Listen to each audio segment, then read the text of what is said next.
주일 예배 가운데 함께 하신 모든 분들에게 하나님의 놀라운 은혜와 사랑이 여러분의 삶과 가정 가운데 충만하게 임하시기를 간절히 축복합니다. 여러분, 오늘은 추수감사주일로서요.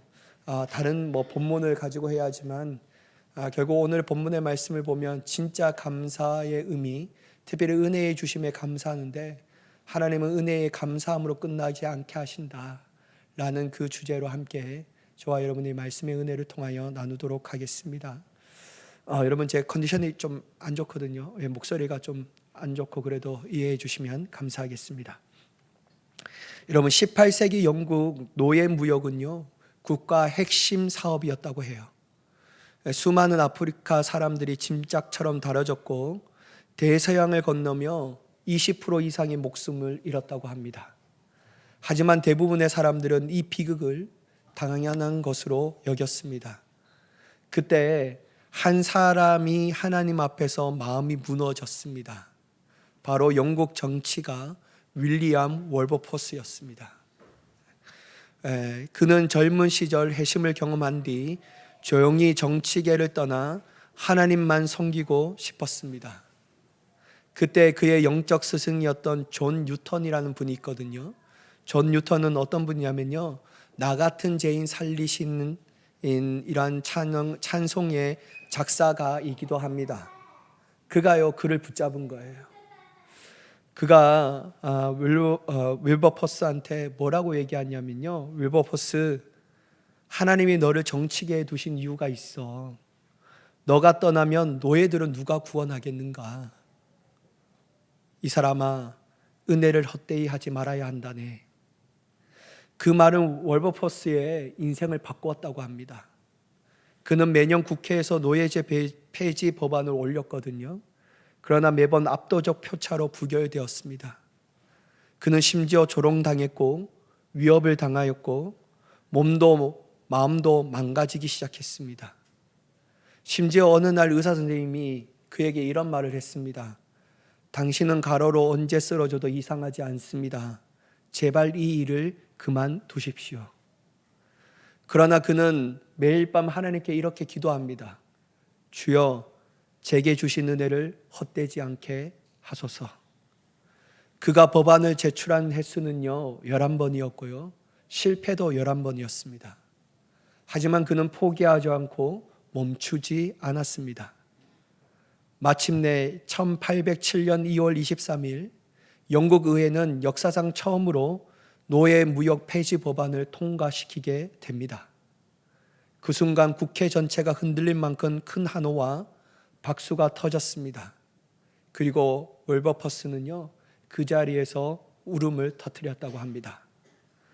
그 후 26년 뒤에 그가 죽기 3일 전에 영국 전역의 노예제를 완전히 폐지하는 법안이 통과되었다는 소식을 그가 듣게 됩니다. 그래서 그는 눈을 감으며 이렇게 고백했다고 해요. 하나님의 은혜는 결코 헛되지 않았습니다. 사랑하는 여러분, 하나님께서 우리에게 은혜를 주실 때요, 그냥 은혜에 대해서 감사하라고 주시지 않았습니다. 하나님께서는 그 은혜에 반응하고 그 은혜를 흘러보내고 그리고 주신 은혜를 가지고 세상 가운데 주님이 빛을 비추라고 하신 그 말씀의 뜻을 있기 때문에 주신 거예요. 저는 오늘 추수감사주일을 맞이하여 잃어버린 감사를 회복하자, 주신 하나님 앞에 은혜에 감사하자, 이거보다는 더욱더 본질적인 것을 좀 나누기를 원해요. 진짜 주신 하나님의 은혜에 대한 삶이 반응하는 삶을 살아가자. 이 주제로 함께 은혜를 좀 나누려고 합니다. 여러분, 본문 1절의 말씀 한번 보실까요? 한번 같이 읽어볼게요. 시작. 우리가 하나님과 함께 일하는 자로서 너희를 권하노니 하나님의 은혜를 헛되이 받지 말라. 여러분, 사도 바울은요, 하나님의 은혜를 헛되이 받지 말라고 해요. 여기서 헛되이 받지 말라는 구절의 뜻은요, 받은 은혜가 삶의 변화 없는 공허한 일이 되지 않도록 하지 말라는 거예요. 자, 여러분, 제가 앞에도 말씀드렸지만 하나님은 우리에게 단지 은혜를 주셨다라는 것에 사실에 의의를 두신 분이 아니에요. 내가 너의 은혜 줬어. 나는 그것 때문에 만족해. 이것 때문에 하나님 은혜 주신 거 아니에요. 또한 하나님께서는요, 은혜를 주신 것에 단지 받은 사람들이 자신에게 감사라는 리액션을 원하시기 때문에 그거 바라고 주신 것도 아니에요. 물론 여러분, 하나님께서 은혜를 주실 때요, 은혜 주신 하나님께 감사하는 것은 매우 당연한 겁니다. 그런데 하나님은요, 감사합니다 라는 삶으로 끝나는 것이 아니라 그 이상의 것을 주님께서 우리에게 원하시고 계시다라는 거예요. 그것이 바로 은혜에 반응하는 삶이라는 겁니다. 여러분 2절의 말씀 한번 보실까요? 제가 읽어볼게요. 이르시되 내가 은혜를 베풀 때에 너에게 듣고 구원의 날에 너를 도왔다 하셨으니 보라 지금은 은혜 받을 만한 때요 보라 지금은 구원의 날이로다. 여러분 2절의 말씀을 보면요, 어떤 단어가 두 번이나 반복되어 있죠? 시제를 나타내는 단어, 지금이라는 단어가 두 번이나 반복되어 있습니다. 자, 이게 의미가 있어요. 하나님께서 우리에게 은혜를 주실 때 내가 헛되이 받지 않게 하기 위해서는 그게 뭐냐면요, 받았다라는 것에 멈추는 인생이 아니라 주신 하나님의 은혜에 지금 반응하는 겁니다. 지금 반응하는 거예요. 지금 구원의 은혜를 주신 하나님, 지금 나에게 은혜를 베푸신 하나님의 역사에 내 삶이 반응하는 거예요. 지금 하나님께서 우리에게 구원의 은혜를 주시는데 나중에 받지 나중에도 예배가 지금만 있어. 나중에 은혜 받고 나중에 또 구원의 기쁨을 맛보면 되지 나는 지금은 너무 피곤해서 안 들을래. 이러면요, 여러분, 그 은혜는 사라집니다. 여러분, 은혜는요, 미루는 순간에 힘을 잃게 돼요. 여러분, 이사야서 55장 6절의 말씀 한번 보실까요? 같이 읽어볼게요. 시작. 너희는 여호와를 만날 만할 때에 찾으라. 가까이 계실 때에 그를 부르라. 여러분, 55장 6절의 말씀의 은혜가 뭡니까? 여호와께서 우리를 만나 주시려고 어떻게 했다고요? 가까이 오셨다라는 거예요. 이게 은혜예요. 왜 은혜입니까, 여러분? 죄인 스스로가 하나님을 찾을 수 없기 때문이에요. 여러분, 원죄로 인하여 타락한 우리는요, 하나님을 부정하는 인생을 살아갑니다. 하나님을 알 수 없어요. 내 내면의 본성은 하나님을 거절해요. 그리고 누가 가장 중요하죠? 내 자신이 중요합니다. 나만 잘 먹고 잘 사는 게 내 인생의 가장 중요한 목적과 목표이지, 그래서 나에게 도움되는 사람은 언제나 좋은 사람, 나에게 도움되지 않는 사람은 언제나 나쁜 사람이에요. 그래서 여러분, 죄인은요, 스스로 하나님을 찾아갈 수가 없어요. 영혼에 타락하는데 어떻게 하나님을 느끼고, 어떻게 하나님에 대하여 알고, 어떻게 우리의 마음을 하나님 앞에 활짝 열어줄 수가 있겠습니까? 그러니 하나님은요, 스스로 하나님이 먼저 찾아오시는 거예요. 여러분, 하나님의 은혜가 우리 안에 찾아올 때 그 은혜에 대하여 하나님 나에게 가까이 오셨군요, 감사해요 라고 그친다면 그 은혜는 거기서 끝나는 거예요. 그러면 어떻게 해야 합니까? 주님 나에게 가까이 오셨다는 것을 알고 그게 은혜라는 사실을 깨달은다면 감사하는 거로 그치는 것이 아니라 우리의 마음의 문을 활짝 열어 주님이 내 안에 들어오실 수 있도록 해야 한다는 거예요. 그것도 언제요? 지금요. 나중이 아니에요. 나중에. 주님이 지금 나에게 찾아오셨기 때문에 지금 당장 내 마음의 문을 열고 주님이 내 삶 가운데 왕으로 오셔야 되고 내 삶 가운데 주인으로 받아들이는 거예요. 그게 미뤄지면 안 된다는 거예요. 그래서 여러분, 다시 한번 말씀드리지만 은혜는 감사하는 차원에서 끝나는 것이 아니라 더 이상의 차원, 다시 한번 감사에 반응하는 삶을 살아가는 겁니다. 여러분, 히브리서 3장 7절과 8절의 말씀 한번 보실까요? 제가 한번 읽어볼게요. 그러므로 성령이 이르신 바와 같이 오늘 너희가 그의 음성을 듣거든. 여러분 여기서 시제가 뭐죠? 오늘이에요. 그리고 성령님께서 그의 음성을 우리의 귓가에 들려주십니다. 여러분 우리가 스스로 하나님의 음성을 들을 수 있습니까? 아니에요. 그죠? 누가 여러분 가만히 있는데 TV 보다가 하나님의 음성이 듣게 됩니까? 여러분 어디에 술 마시는 자리에서 하나님의 음성을 듣게 될 수 있겠어요? 어디에 여러분 도박하는 그 자리에 하나님의 음성을 듣게 됩니까? 아니에요. 여러분 우리는 하나님께서 주신 은혜가 있기에 하나님의 음성을 들을 수 있게 되는 줄 믿습니다. 그래서 여러분 여기 히브리서 3장 7절은요 너희가 하나님의 음성을 듣는다는 자체를 은혜라고 얘기해요. 그러면 여러분 오늘 그 은혜를 받았으면 어떻게 해야 되냐? 8절 한번 보세요. 강야에서 시험하던 날에 거역하던 것 같이 너의 마음을 어떻게 하지 말라고요? 완고하게 하지 말래요. 여러분 이게 뭡니까? 다른 말로 반응하지 않는 인생을 살아가면 안 된다라는 거예요. 어떻게 해요? 반응하라는 거예요. 반응. 긍정적 반응을 하라는 거예요. 어떻게 해요? 하나님의 음성을 나의 음성으로 받아들이라는 거예요. 그리고 순종하라는 거예요. 여러분 주님의 음성을 듣는다라는 자체가 은혜예요. 이때 우리가 해야 할 것은 듣게 하셨구나 감사해요 라고 고백되어지는 인생이 아니라 우리의 인생은 그 이상의 차원으로 나아가야 합니다. 어떻게 해요? 주님의 음성을 들었으면 그것이 나의 음성으로 여기고 지금 당장 그 말씀 가운데 작은 것이라도 순종하며 나아가야 합니다. 이게 주님의 은혜예요. 미루며 거절하면요 그 은혜의 크신 능력을 경험할 수가 없는 거예요. 아, 내가 음성을 들었는데 지금을 딱 보니까 내가 할 수 있는 여건이 아니야. 내가 할 수 있는 것이 아니야. 이거는 조금 시간이 더 필요하고 조금 나의 노력이 더 들어가야 되고 조금 나에게 힘이 더 있을 때 그때 가능한 거야. 이러면요 안 된다니까요. 이건 여러분 그냥 음성에 감사하는 삶이에요. 근데 여러분 하나님은 음성에 감사하는 삶이 아니라 그 이상의 차원을 원하신다니까요. 어떻게 해요? 은혜에 반응하라는 거예요. 자, 여러분 다시 한번 보세요. 잠언 3장 27절 28절 27절 말씀 먼저 한번 같이 읽어볼게요. 같이 읽어보겠습니다. 시작. 내 손이 선을 베풀 힘이 있거든 마땅히 받을 자에게 베풀기를 아끼지 말며. 자 보세요. 내 손이 선을 베풀 힘이 있거든. 이게 은혜예요 아니에요? 은혜예요. 여러분 자 보세요. 제가 말했잖아요.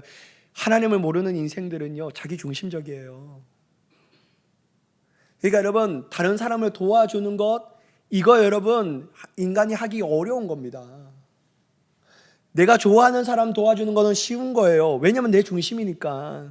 근데 여러분 다른 사람을 도와준다는 것, 나와 상관없는 사람들, 나와 관계하지 않는 어려운 사람들을 도와준다는 것은 무척이나 힘든 거예요. 왜냐하면 내 물질이 들어가야 되잖아요. 내 시간이 들어가야 되잖아요. 내 힘이 들어가야 되잖아요. 그래서 여러분 이거는요 인간이 자기 중심적이기 때문에 내 손에 힘이 있어서 남을 도와준다는 것은요 하나님의 은혜가 아니면 할 수가 없는 거예요. 하나님의 은혜예요 말이에요. 하나님은 우리에게 마음 주셔요. 시간도 주셔요. 물질도 주셔요. 할 수 있는 힘도 주셨어요. 그러니까 여러분 잠언 3장 27절에 내 손이 선을 베풀 힘을 있거든 은혜를 받았거든 어떻게 하라고요? 마땅히 받을 자에게 베풀기를 아끼지 말며 베풀라는 거예요. 그냥 내 손에 힘이 있다 감사합니다. 아 하나님 내 손에 힘이 있게 하셨구나 얼마나 감사한지 몰라. 내가 이거 알았어. 그럼 나중에 기회 되면 내가 하지 뭐. 이거 아니라는 거예요. 그래서 여러분 28절 더 구체적으로 얘기합니다. 같이 한번 읽어볼게요. 시작. 내게 있거든 이웃에게 이르기를 갔다가 다시 오라 내일 주겠노라 하지 말며. 여러분 언제 오지 말라고요? 내일 오라고 하지 말래요. 그러면 지금 뭐라고 합니까? 지금 은혜에 반응하라는 거예요. 지금 베풀라는 거예요. 지금 하라는 거예요. 내일 다시 와. 내가 지금 좀 바쁘니까 내일 다시 내가 너에게 많은 걸 줄게.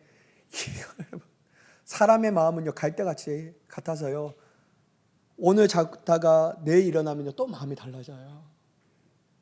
그러니까 여러분, 하나님의 은혜를 주셨다는 것은 그저 감사하는 것이 아니라 감사 이상의 차원, 지금 바로 반응하는 겁니다. 그게 주님이 원하시는 거예요. 사랑하는 여러분, 미루면 안 됩니다. 미루면 안 돼요. 여러분이 어떠한 모습으로 이 교회 가운데 오신지 모르겠습니다. 여러분은 어떠한 마음으로 이 교회 가운데 오신지 모르겠어요. 여러분 어떠한 모습으로 이 예배 가운데 참여하는지 모르겠어요. 근데 여러분 어쩌보면요, 하나님이 어떠한 갖가지의 모습을 통해서라도 이 자리에 불러주신 것은 은혜인 줄 믿으시기 바랍니다. 은혜예요. 그러면요, 오늘 예배는 글렀다. 목사님 저 목소리도 마음에 안 들고 저 왜 얼굴은 저렇게 퉁퉁 부었나, 그거 보면서요, 나는 나중에 내일 다음에 받을 거야, 오늘 가서 나는 유튜브로 은혜 받아야지, 이러면 안 되는 거예요. 왜요 여러분? 그냥 예배의 자리에 앉게 하신 것에 감사하는 것이 아니라 지금이 은혜 받을 만한 때요, 지금이 구원의 날이로다 라고 말씀하시는 거예요. 그러면요, 은혜 주신 것은 분명해요. 그러면 어떻게 합니까? 반응해야죠. 어떻게 해요? 내 마음을 열어 주의 말씀이 나를 향하신 주님의 말씀으로 듣고 그 말씀 가운데 순종하며 나아가는 삶. 내가 결단하겠습니다. 주여 나에게 하나님의 은혜를 찬양하는 자가 되게 하옵소서. 이런 삶으로 바뀌어지는 거예요. 여러분 은혜 주실 때 미루지 마시고 지금 바로 당장 순종하며 나아갈 수 있는 저와 여러분이 되기를 예수님의 이름으로 간절히 축복합니다. 자, 두 번째 뭐냐면요, 은혜는 감사함을 넘어 삶으로 증명되는 거예요. 본문 4절과 5절 말씀 한번 같이 읽어보도록 하겠습니다. 본문 4절 5절입니다. 시작. 오직 모든 일에 하나님의 일꾼으로 자천하여 많이 견디는 것과 환난과 궁핍과 고난과 매맞음과 갇힘과 난동과 수고로움과 자지 못함과 먹지 못함 가운데서도. 여러분 우리는 4절과 5절의 말씀을 통하여 사도 바울의 사역, 즉 다시 말해서 하나님께서 이방인의 사도로 복음을 전하는 이 사역이 꽃길만 걷고 있다라는 것은 아닌 것을 분명해요. 그리고 여러분 성경을 자세히 보세요. 그가 고난과 어려움에 당한 비율이 훨씬 큽니다. 평안할 때보다 말이에요.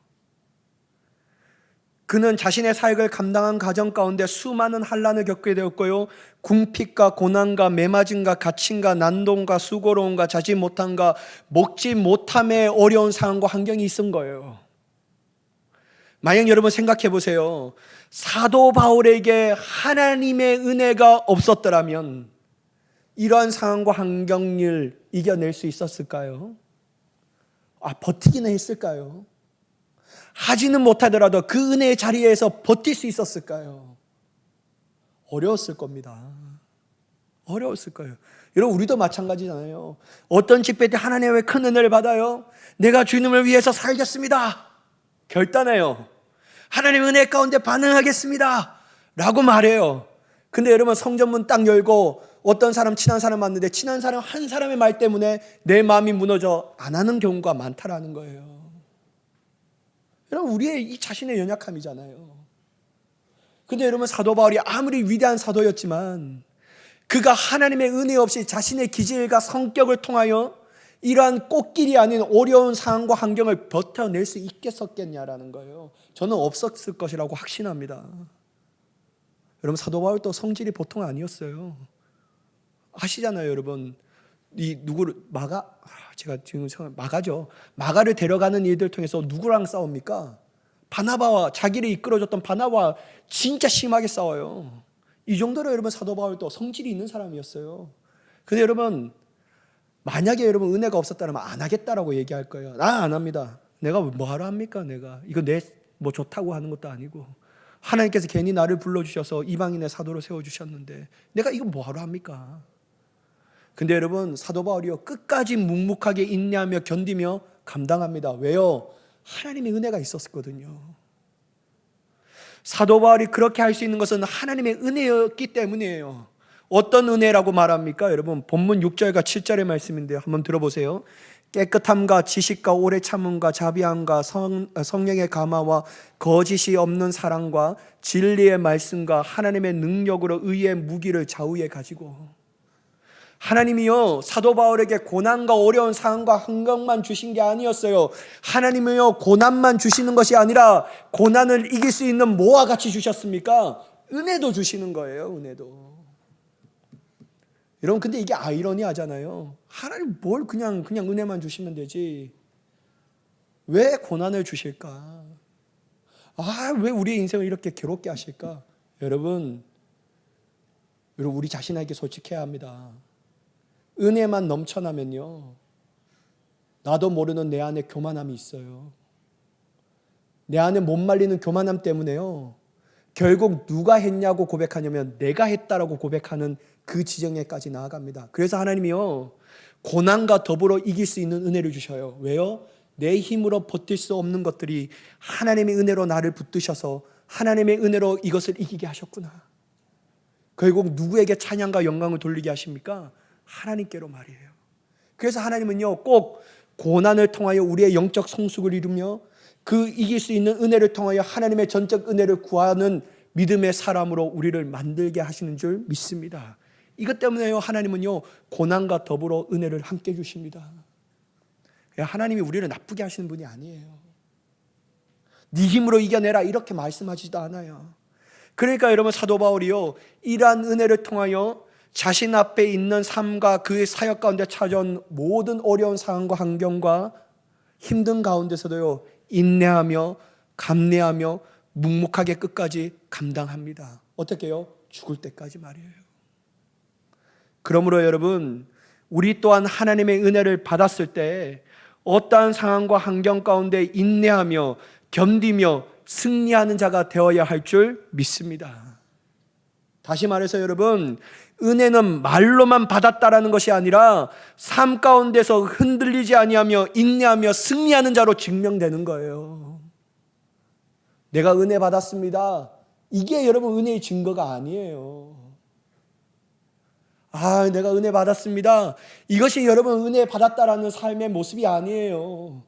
은혜는 말로 증명되는 것이 아니라 삶의 모습으로 증명된다라는 거예요. 누구와 같이요? 사도 바울과 같이 말이에요. 여러분 제가 웨슬리 연합성회에 가서 그 목사님이 했던 말을 제가 몇 번 말씀드렸는데 여러분 다시 한번 들어보세요. 여러분 목사에게 가장 최고의 칭찬이 뭡니까?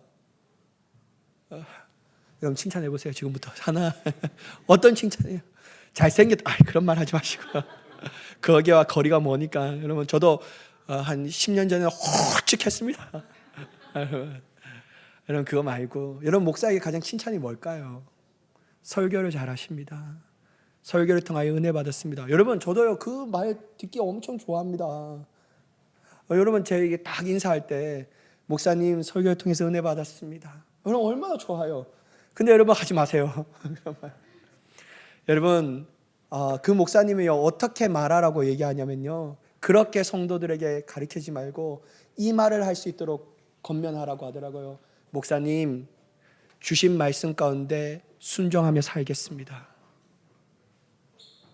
은혜 받았다라는 말보다 진짜 은혜는 삶으로 증명되는 거예요. 내가 하나님 목사님의 말씀을 통하여 전해진 하나님의 말씀을 은혜 받았습니다 라는 것이 은혜 받았다라는 증거가 아니라 삶으로 살아가는 게 증거예요. 그래서 여러분 주신 말씀대로 살겠습니다. 이게 얼마나 중요한지 모르는 거예요. 여러분 디도서 2장 11절 12절의 말씀 보실까요? 모든 사람에게 구원을 주시는 하나님의 은혜가 나타나. 여러분 하나님의 은혜가 먼저 주셔요. 어떤 은혜요? 구원하신 하나님의 은혜를 주신다니까요. 그때 여러분 12절에 보세요. 우리를 양육하시되. 그 은혜는 뭐 어떻게 합니까? 우리를 서게 하신대요. 성장하고 가르치신대요. 뭐 하지 않게 위해서요? 경건하지 않는 것과 이 세상의 종욕을 다 버리고 신중함과 의로움과 경건함으로 이 세상을 살게 하고. 보세요 여러분, 은혜는요 말로 하는 게 아니에요. 삶으로 나타나는 거예요. 내 은혜 받았습니다 100마디 말이 우리의 은혜 받았다는 삶의 증거가 아니라 내 은혜 받은 대로 사는 것이 삶의 증거인 줄 믿으시기 바랍니다. 이게 여러분 너무 중요해요. 자 여러분 보세요. 골로새서 3장 9절 10절 한번 같이 읽어볼게요. 자, 골로새서 3장 9절과 10절 말씀입니다. 시작. 너희가 서로 거짓말을 하지 말라. 옛사람과 그 행위를 버리고 새 사람을 입었으니 이는 자기를 창조하신 이의 형상을 따라 지식에까지 새롭게 하심을 입은 자니라. 여러분, 우리는 서로 거짓말하는 사람이 되지 않습니다. 왜냐하면 여러분, 우리는 예수 믿고 예전의 나의 모습은 다 버렸기 때문이에요. 욕심 많은 나도 버렸어요. 자기 중심적으로 사람들에게 상처 주고 아픔을 줬던 것도 버렸어요. 이제는 하나님의 은혜와 칭의의 중생을 받은 사람이에요. 다시 태어난 사람이에요. 뭘로요? 복음으로 말이에요. 여러분, 새 사람을 입었으니 어떻게 합니까? 10절에 보면 이는 자기 창조하신 이의 형상을 따라 사는 거예요.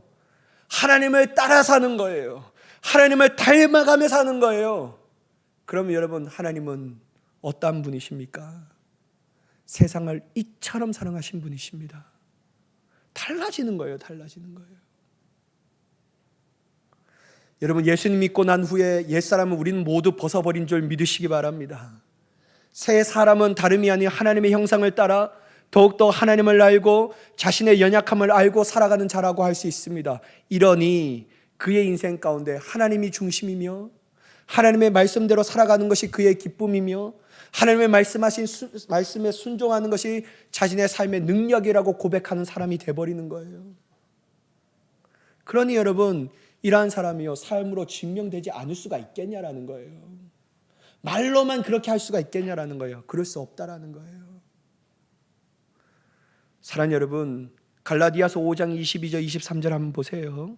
한번 같이 읽어볼게요. 여러분, 이건 꼭 외워보세요. 길지만 5장 22절 23절 말씀입니다. 함께 읽겠습니다. 시작. 오직 성령의 열매는 사랑과 희락과 화평과 오래 참음과 자비와 양성과 충성과 원유와 절제니 이 같은 것을 금지할 법이 없느니라. 여러분, 흔히 사람들이요 성령의 충만함을 받았다고 말합니다. 근데 여러분, 성령의 충만함을 받았다라는 사람들의 특징이 있어요. 마음이 뜨거워졌습니다 라고 말해요. 내 입에 방언이 나옵니다 라고 얘기해요. 근데 여러분, 마음에 뜨거워진 느낌과 감정으로 성령의 충만함을 증명하는 게 아닙니다. 여러분, 갈라디아서 5장 22절 23절을 보면요 오직 성령의 열매들에서 9가지 열매를 얘기해요.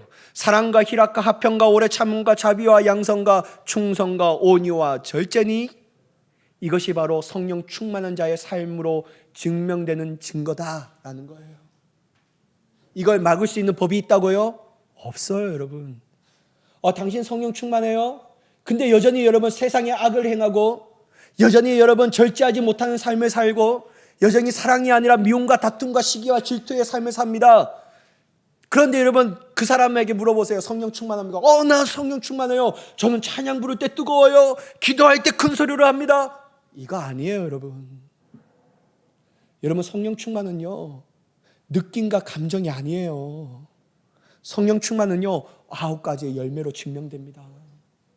그래서 여러분, 성령을 받은 사람들은요 9가지의 열매를 나타나는 삶을 살아가요. 이 법은요 어떤 것도 막을 수가 없는 거예요. 여러분, 은혜 받으셨습니까? 은혜 받았다라는 것은 사도 바울처럼 삶 가운데 열매로 분명하게 증명되어야 합니다. 모든 상황과 환경 가운데 굴하지 않고 포기하지 않고 결국 견디며 승리하게 하시며 하나님의 일을 완성하게 하는 일들이 내 삶 가운데 이루어지는 역사를 보게 되는 은혜가 저와 여러분들에게 있기를 간절히 축복합니다. 이게 바로 은혜 받은 자의 우리의 모습이라는 거예요. 자, 마지막 얘기할게요. 마지막으로 은혜 받았다라는 것은요 감사로 끝나는 것이 아니라 관점의 변화로 연결됩니다. 본문 8절과 9절 10절 한번 같이 길지만 한번 읽어볼까요? 자, 본문 8절 9절 10절입니다. 시작. 영광과 욕됨으로 그러했으며 악한 이름과 아름다운 이름으로 그러했느니라.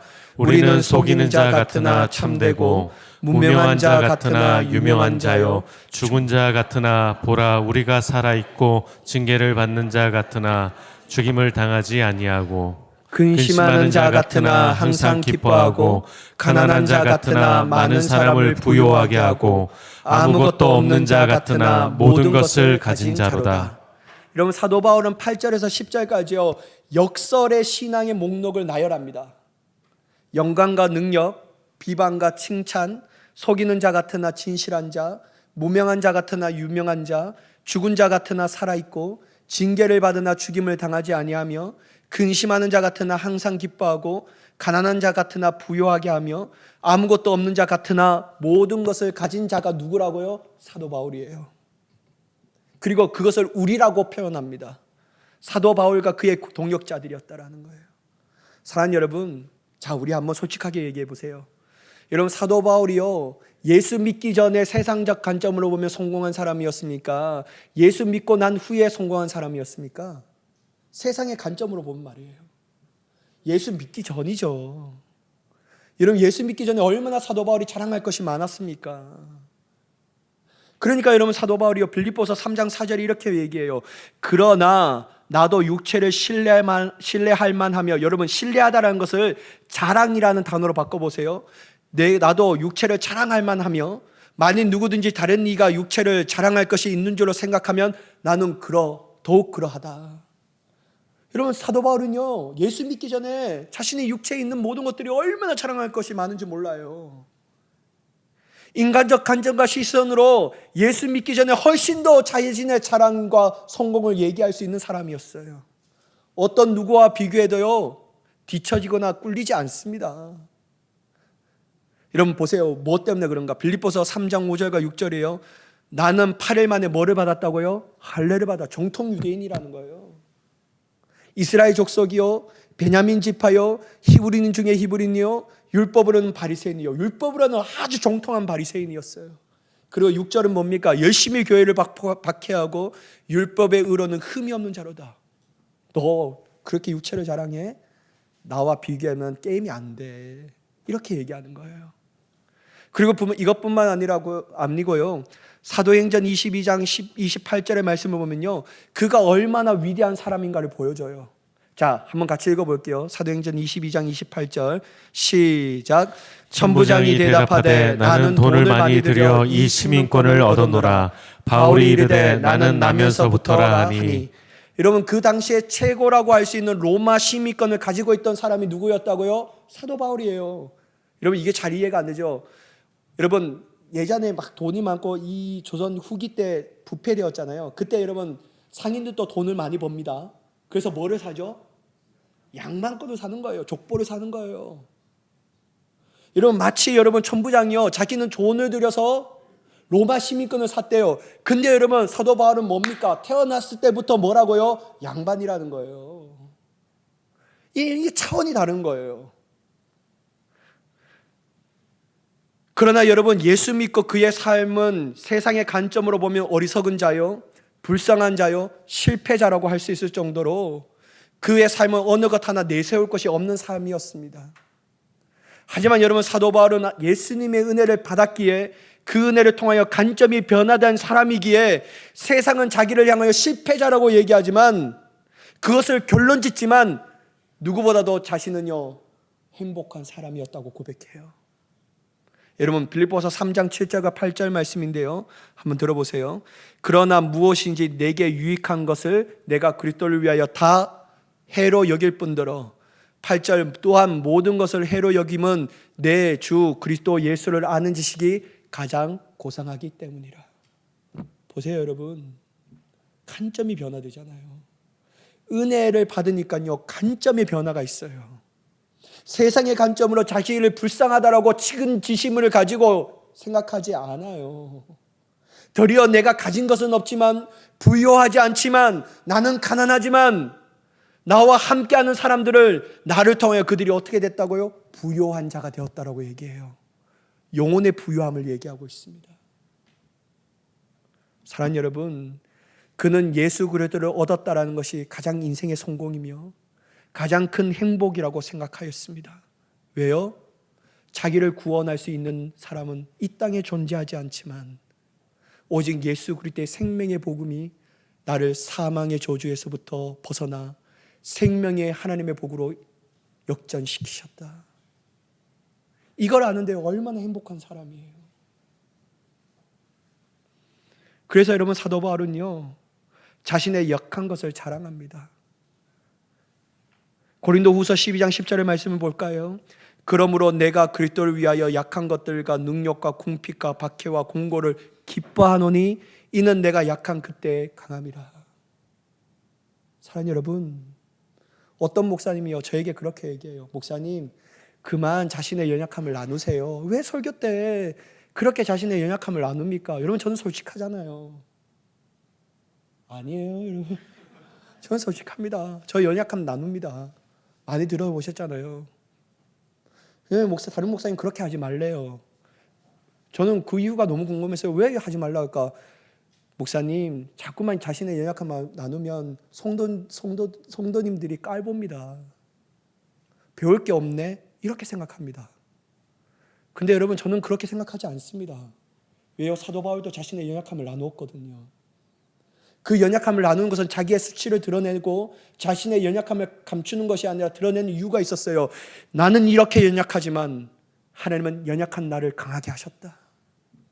사랑하는 여러분, 관점의 변화입니다. 세상은 연약함을 드러내는 것이 수치라고 말하고 부끄러움이라고 얘기합니다. 그러나 여러분, 예수님을 믿는 사람들은요, 관점이 변화되었어요. 어떻게 해요? 나의 연약함을 드러내는 것이 수치가 아니라 이 연약한 나도 사용하신 하나님의 능력을 드러낼 수 있는 유일한 자랑이다. 여러분, 은혜는 이처럼 절대로 감사로 그치지 않습니다. 우리의 관점을 하나님의 관점으로 보게 하시며 생각나게 하며 해석하게 하는 줄 믿습니다. 그래서 세상이 말하는 것을 따라가는 인생이 아니라 하나님의 은혜를 따라가며 그 안에서 누리는 인생으로 살아가게 하시는 줄 믿습니다. 우리 모두 추수감사주일을 맞이하여 은혜의 감사함으로 끝나는 것이 아니라 감사를 넘어 은혜의 온전함을 누리며 그 은혜가 삶으로 나타나는 귀하고 복된 삶이 되시기를 예수님의 이름으로 간절히 축원합니다. 기도하겠습니다. 사랑의 하나님, 주님의 놀라운 능력과 은혜를 바라봅니다. 은혜가 감사함으로 끝나는 것이 아니라 말로만 끝나는 인생이 되지 않게 하시고 오직 은혜를 통하여 주신 하나님 앞에 삶으로 증명되며 모든 사람들을 부욕해 하게 할 수 있는 우리가 되게 하여 주시옵소서. 그렇게 역사하실 하나님을 간절히 기대하오며 예수님의 이름으로 기도드리옵나이다. 아멘.